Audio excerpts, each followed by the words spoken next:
Initial counts are coming in from Colombia after the country went to the polls to elect their new president. Polls opened at 8 a.m. and closed at 4 p.m. Here we can see live updates with those initial results. Right-wing candidate Iván Duque is in the first place with 39.11%. Second place we have Gustavo Petro with 25.10%. Third place we have Sergio Fajardo with 23.77%. Then Germán Vargas Llera, former vice president, with 7.25%. Humberto de la Calle with 2.06%. Jorge Antonio Trujillo with 0.39%. And votes in blank with 0.31%. These are. Our correspondent, Natalia Margarita, is in Bogotá, and she sent us this report. Amidst a historical election process, Colombians have headed to the polls in the first presidential race since a final peace deal between the government and the FARC rebels was signed back in 2016. For many citizens and political analysts, one of the main issues that is at stake in this presidential election is precisely the future of that peace deal and its implementation, which lately has faced some difficulties. Starting from 8 a.m. in the morning local time, Colombians began to cast their vote, deciding between 5 different candidates that are facing not only the challenge of peace construction, but the increasing concerns among citizens regarding issues such as corruption and access to healthcare and public education. According to the numbers of the latest polls, the main contenders in these presidential elections are, on the one side, the right-winger Iván Duque from the political party of former President Álvaro Uribe, and on the other side, the left-leaning Gustavo Petro, who was the mayor of Bogotá, Colombia's capital, and also who has publicly supported the peace deal. However, the polls also suggest that no candidate will win 50% of the vote. In that case, a second round will be held on the 17th of June. More than 36 million of Colombians were eligible to vote in 96,000 voting tables around the country, across the country. And as polls have already closed at 4 p.m. local time, the National Registry Office is expected to deliver the final outcome and results of this election around 7 p.m. local time of today. We will continue to bring you the latest updates here in Telesur English. Natalia Margarita from Bogotá. The results of this vote, as we heard from Natalia, are likely to weigh heavily on the future of the government's peace deal with the former guerrilla, the FARC. The leader of the FARC party, Rodrigo Londoño, known in his guerrilla days as Timochenko, voted in the presidential elections for the first time in his life. Londoño said he hoped that the elections will mark a day of reconciliation and invited Colombians to exercise the right to cast their ballots. Yes, of course. This is my first time that I have exercised my right to vote. With the FARC, I have voted many times because we vote. We elect the coordination, but this exercise is my first time. It's very exciting because it's the result of this journey that Colombians are traveling. This is a very special moment. The invitation goes out to everyone to exercise their right and to make today a day of reconciliation between all Colombians. President Juan Manuel Santos cast his ballot at a polling station in Bogotá, where he called on Colombians to vote for whoever their heart told them to. That is why I want to invite all Colombians to go out and vote for the candidate of your choice, for the candidate your heart and head tells you to vote for the one which says to you, this is the candidate that represents me. This is the candidate that would be the best option for Colombia. Conservative frontrunner Iván Duque also voted in Bogotá. He has vowed to rewrite the FARC peace accord, which he sees as too lenient. With 41% of voter preferences in polling a week before the election, Duque had a 12-point lead over his main challenger, leftist leader Gustavo Petro. Petro, a former member of the disbanded M19 rebel group, has been the surprise in the campaign, upturning expectations in a country where presidential elections have traditionally been dominated by the right wing. The 58-year-old campaign rallied many Colombian support. He ran against inequality and corruption.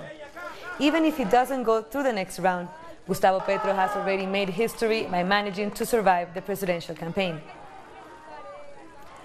Presidential candidate and former mayor of Medellin, Sergio Fajardo, cast his vote too. He's running in third place.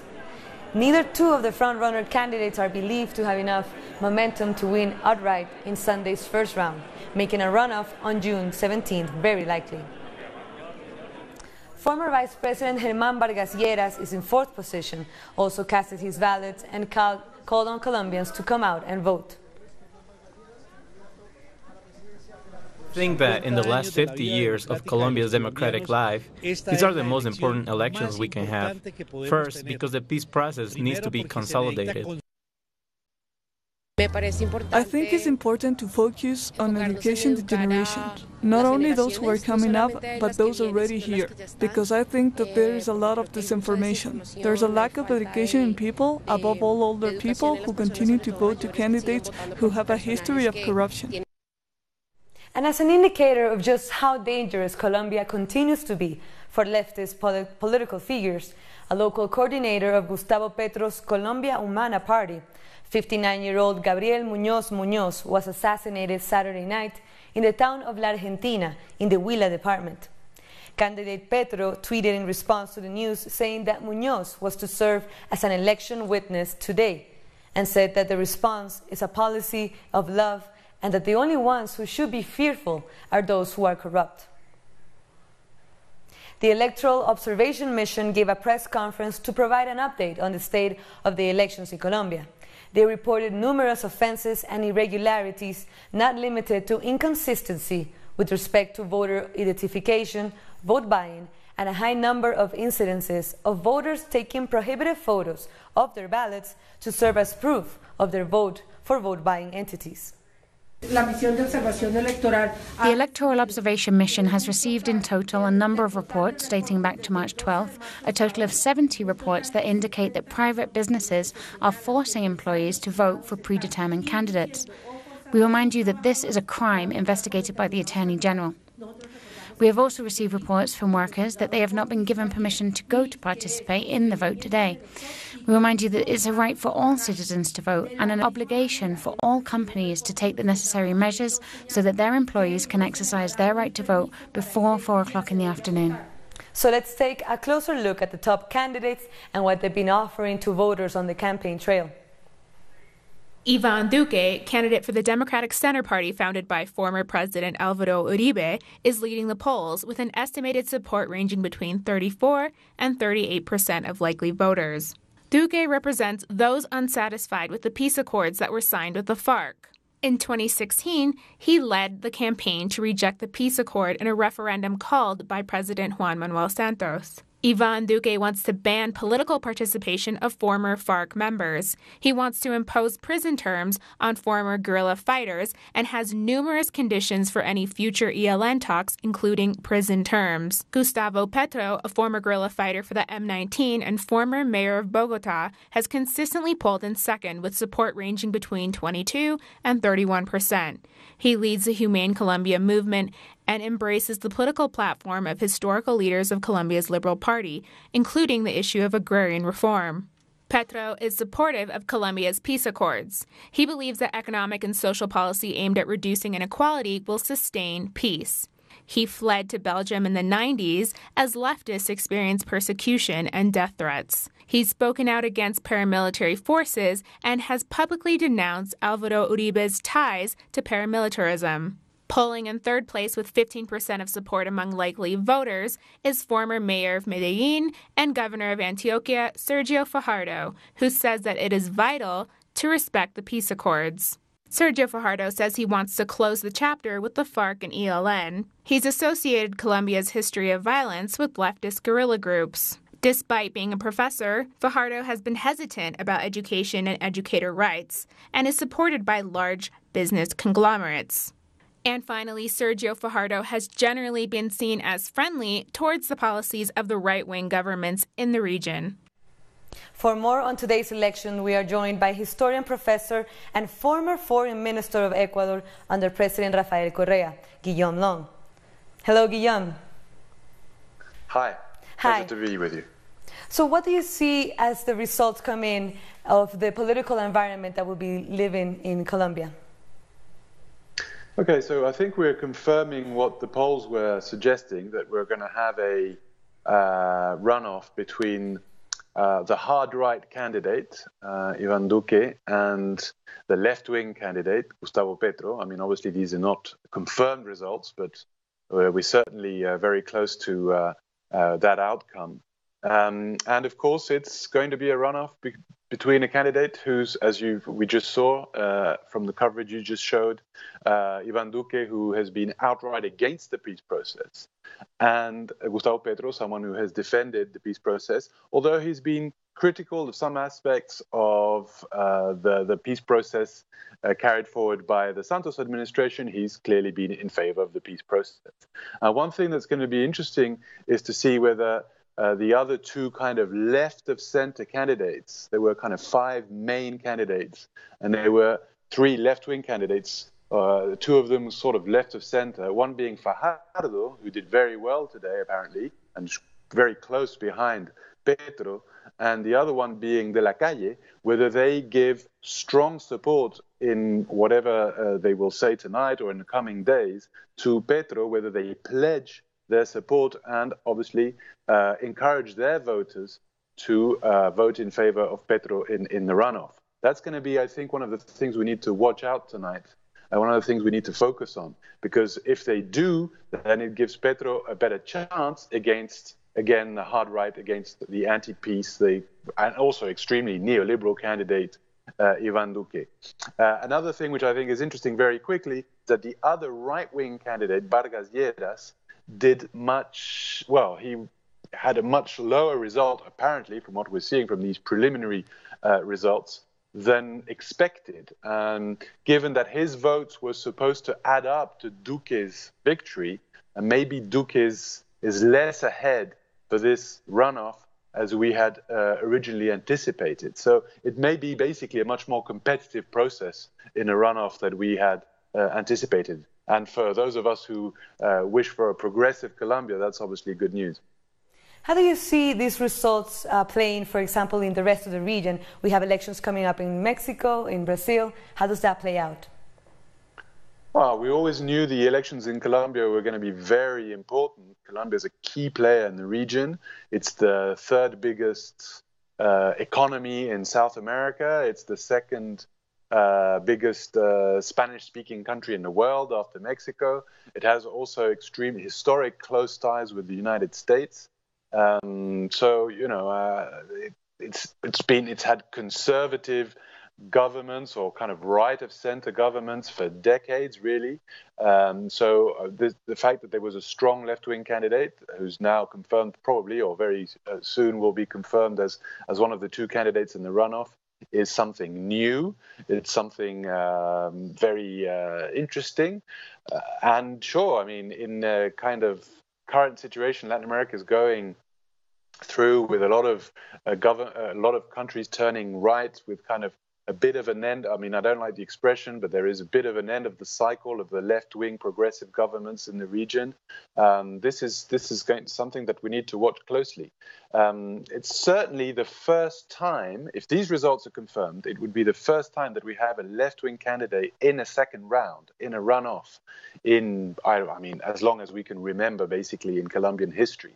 We had a kind of what appeared to be a strong candidate, left-wing candidate in 2006, but he was defeated, Carlos Gaviria, who's now deceased, but he was defeated by Álvaro Uribe in the first round in quite a crushing 62 to 20, 40% difference in the first round. This is not the case this time, and the left has a chance. It's not going to be an easy one in a runoff, but it has a chance. So I think in regional terms, this election is very, very important. And what do you make of the announcement by the President Juan Manuel Santos to formalize Colombia's entry to NATO? How would that play out with a new president? I think it's very sad news. I remember expressing my discomfort with the fact at the time when I was foreign minister to my colleague, María Ángel Holguín, who announced that they were observers of NATO. Colombia had become an observer state of NATO. I expressed my discomfort with that decision. And now that they've become full members, now that Colombia's become full member of NATO, I think it's very bad news. I mean, the idea was to have a security agreement within UNASUR. This is why we created the Consejo de Defensa of UNASUR, the Council, the Board of the Council of Defense of UNASUR, and to have a organization like NATO permeate the South American continent when we know what NATO means, basically a military tool of the United States, is obviously bad news for the construction of sovereignty. I mean, I've questioned NATO per se. I think it's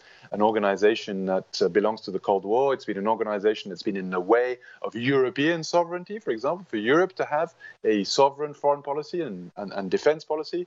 And that's in the case of Europe, a much stronger institution. Now, you can imagine what that would mean for UNASUR, which is still in kind of this slow process of being born. In fact, with facing a number of problems at the moment, with 6 countries that are partially withdrawing. Anyway, so NATO, Colombia being part of NATO, a major defeat for those of us who defend Latin American integration and Latin American sovereignty. Thank you very much, Guillaume, for your analysis. Thank you. Until next time. And we'll take a short break now, but join us again after this look at what our multimedia colleagues are reporting.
Welcome back. We continue our coverage of the election in Colombia, and we are now joined from Bogotá by independent journalist and conflict specialist, Richard McCall.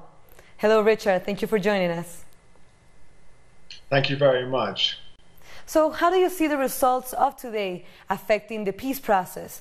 There's 2 sides, the implementation of the peace accord with the FARC and also the work that still needs to be done with the ELN. Yeah, it's a very interesting situation that we're facing here in Colombia. The right-wing candidate, Iván Duque, has taken 39% of the vote. And of course, he has said that he wants to readdress sections of the peace accords with the FARC, and he will very likely withdraw completely from any peace dialogues with the ELN. His party, of course, is backed by the former hardline president Álvaro Uribe Vélez, and they will be looking for a harder, hand towards those punishing the guerrilla groups. Of course, the guerrillas themselves, or the reintegrated guerrillas, will not want to spend a night in jail. They will not want to have these issues. The clock turned back. 2016 has passed. The accord has been signed, and some of the process are being put in and implemented. So it's very tough right now. But with Gustavo Petro coming in second with 4.8 million votes, that's 25% of the vote, there's still hope. There's still hope for that the peace process can be carried out as it has been managed in the last couple of years. Gustavo Petro, of course, is a left-wing candidate. He's a socialist, which is quite unusual in this predominantly conservative country, I would say. At the same time, he says that he will see out and see through the peace process. So we've got an interesting month ahead of us until the second round on June 17th. And talking about that second month, that second round of voting, we saw that the United States released cables linking Álvaro Uribe to drug trafficking. Will those scandals affect Iván Duque in the second round if he is elected as president? Not at all. These are scandals. These are rumors. These are issues that have been alleged and have been waged against Álvaro Uribe for some time. It's been this is not new news. Let's say it's just been recently released and given in its form to the New York Times. Those who vote for the Uribista party, the Center Democratic Party, and Iván Duque have known this all along. It's not really going to affect their voting pattern at all. Thank you very much, Richard, for your time. Thank you. Now let's turn to another story, to El Salvador, where Farabundo Martí, the National Liberation Front, is holding internal elections to select the party's candidate for president. 262 polling stations were set up throughout the country where members of the FMLN are voting for these candidates. Hugo Martinez, who is the current foreign minister, and Gerson Martinez, the foreign minister of public works in San Salvador, were part of these candidates. The polls closed at 8 p.m. local time. Let's go to Barbados, where new members of cabinet and parliamentary secretaries are being sworn in. Prime Minister Mia Mottley said her cabinet is larger than normal, but says despite the country's economic situation, the cost of a few extra salaries won't compare to how much they will save from having a more efficient government. Mottley herself will be Minister of Finance and will try to help guide Barbados out of the economic crisis. The cabinet of ministers will be relatively large because I've not only considered the mandate given to us by the people, but also the scope of the work to be done and the level of expertise that is at our disposal among elected members. Mia Mottley's unique composition of the House of Representatives is this. She won all 30 seats, which means that there's no opposition leader. However, it's the opposition leader who must recommend the opposition senators, leaving Mottley to amend the Constitution. We have discussed the need for an urgent amendment of the Constitution to allow the opposition political party securing the highest number of votes to recommend 2 appointments to the Senate, because we believe that even though there has been no official leader of the opposition, my government would wish to have accommodated the views of the main opposition party that secured the largest amount of votes. In this instance, we are effectively speaking about the Democratic Labour Party. Storm Alberto has hit the western Cuban region of Artemisa, swelling a nearby river and dumping up to 12 centimeters of rain in less than 8 hours. According to local media, some families were evacuated, but the rain and flooding were quick to hit. Central regions of Cuba, like Villa Clara, were also affected. Subtropical storm Alberto is driving north through the Gulf of Mexico, threatening heavy rains and winds to the U.S. southern coastal states. Flooding to this extent, this is the first time that it's happened. I was affected a lot. My mattresses got wet. It's cold. 15 bags of cement that I had that was given to me to fix up my house got wet. There was no time to get anything out. Now to Brazil, where the government has struck a deal with truck drivers after a 6-day strike. However, some truck drivers disagree with this decision. Let's go to our correspondent in Sao Paulo, Ignacio Lemos, with more. According to President Michel Temer, the strike was over a couple of days ago when he made an agreement with truck drivers. Despite this, however, a group of truck drivers did not reach a deal with the government and left the negotiation meeting. President Temer announced the deployment of military forces to unblock the roads affected by the strike. Various groups continue striking across the country, especially in the road to the Santos port, which is a major trade port for Brazilian products. That was Ignacio Lemos from Brazil. Thousands of Real Madrid fans gathered at Madrid's Cibeles Square on Saturday night to celebrate their team's victory in the Champions League final against Liverpool.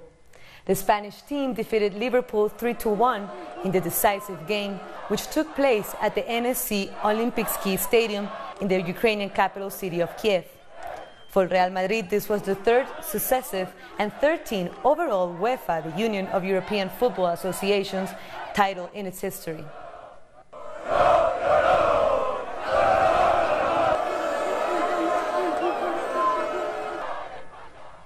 Tensions ran high today in Berlin as thousands of far-right Alternative for Germany, AfD, supporters were met by an overwhelming number of counter-protesters all across the German capital. At some point, police were forced to intervene as AfD supporters marched on from Berlin's central train station to Berlin's Brandenburg Gate. More than 2,000 police officers from across Germany have been drafted into the capital to prevent violence. After the 2017 federal elections, the far-right AfD secured 94 seats in the German parliament, becoming the third largest grouping and largest opposition party to Angela Merkel's coalition government.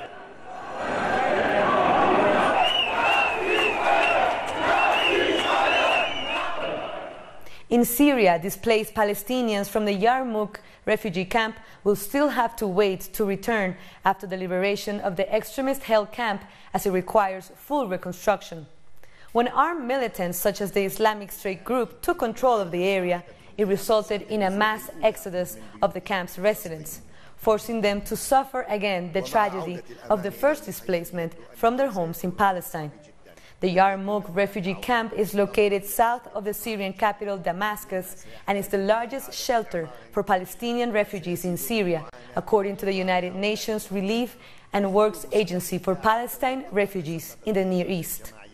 We fought with the army and 4 of our brothers were sacrificed. We thank God that we have the honor of return and victory for the camp.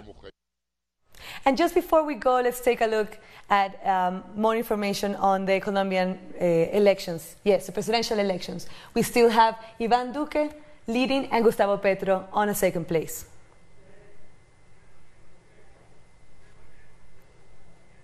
Iván Duque has 39.11% of the votes, 7.5 million. And we have Gustavo Petro from Colombia Humana with 25.10% and 4.8 million votes.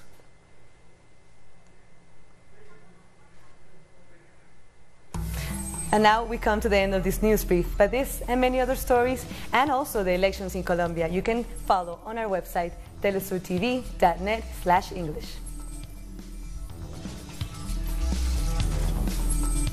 And you can also follow us on social media, Facebook, Twitter, and Instagram. For Telesur English, I'm Carla Gonzalez. Thank you for watching.